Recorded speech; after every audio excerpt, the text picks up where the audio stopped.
గుంటూరు కారం movie review. కారంలో ఘాటు లేదు భయ్యా.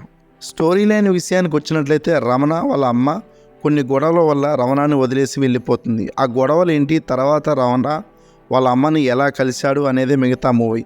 ఈ మూవీకి పెద్ద పాజిటివ్ ఏంటంటే మహేష్ గారి యాక్టింగ్ అయితే వేరే లెవెల్లో ఉంది. వన్ మ్యాన్ షో అని చెప్పుకోవచ్చు. శ్రీలీల మాత్రం డ్యాన్స్కే పరిమితమైంది. మీనాక్షి చౌదరి ఎందుకుందో అర్థం కాలేదు. రమ్యకృష్ణ గారి యాక్టింగ్ అయితే చాలా బాగుంది. ఇక ఈ సినిమాలో మరొక పాజిటివ్ పాయింట్ వచ్చేసి సినిమాటోగ్రఫీ అయితే చాలా బాగుంది. మూవీలో లిప్ సింక్ అయితే చాలా మిస్ అయిందని చెప్పుకోవచ్చు. వేరే సీన్స్కి ఈ డబ్బింగ్ చెప్పినట్లుంది. నాకైతే డబ్బింగ్ అయితే మూవీకి అస్సలు వర్కౌట్ కాలేదు. లిప్ సింక్ అయితే అస్సలు కుదరలేదు. కేవలం తమిళ మూవీస్కి అయినా డబ్బింగ్ అనేది లిప్ సింక్ అనేది చాలా మంచిగా కుదురుతుంది. కానీ మన తెలుగు సినిమాకి లిప్ సింక్ కుదరకపోవడం అనేది చాలా పెద్ద మైనస్ అని చెప్పుకోవచ్చు.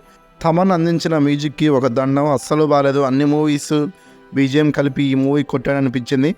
సాంగ్స్ కూడా అంత గొప్పగా ఏం లేవు. బట్ ఒక సాంగ్లో మహేష్ గారి డ్యాన్స్ అయితే చాలా బాగుంది. ఎడిటర్ ఈ మూవీని చూడకుండానే ఎడిటింగ్ చేశాడనిపించింది. వరస్ట్గా ఉంది. మహేష్ అండ్ త్రివిక్రమ్ నుంచి ఇలాంటి మూవీ అయితే ఎక్స్పెక్ట్ చేయలేదు.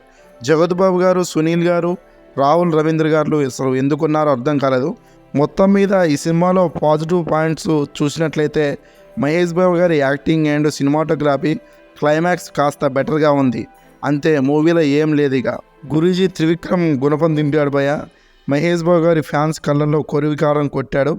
ఈ మూవీకి నేను ఇచ్చే రేటింగ్ వచ్చేసి 1.5 అవుట్ ఆఫ్ 5. నాకైతే నచ్చలేదు. మహేష్ గారి ఫ్యాన్స్ అయితే ఒక్కసారి మహేష్ గారి యాక్టింగ్ కోసం అయితే మూవీ చూడొచ్చు. మీరు మూవీ చూస్తుంటే మీకు మూవీ ఎలా అనిపించిందో అనేది కామెంట్ చేయండి. ఈ వీడియో నచ్చినట్టయితే ఒక లైక్ చేయండి. అదేవిధంగా మన ఛానల్కి ఎవరైనా కొత్త వాళ్ళు వచ్చి ఉంటే వెంటనే మన ఈ ఛానల్ని సబ్స్క్రైబ్ చేసుకొని బెల్ ఐకాన్ అనేది ఆన్లో పెట్టుకోండి. ఈ వీడియో నచ్చినట్టయితే ఒక లైక్ చేయండి. మీరు లైక్ చేయడం వల్ల ఈ వీడియో అనేది మరికొంతమందికి సజెషన్ అవుతుంది. Thanks for watching. జై హింద్.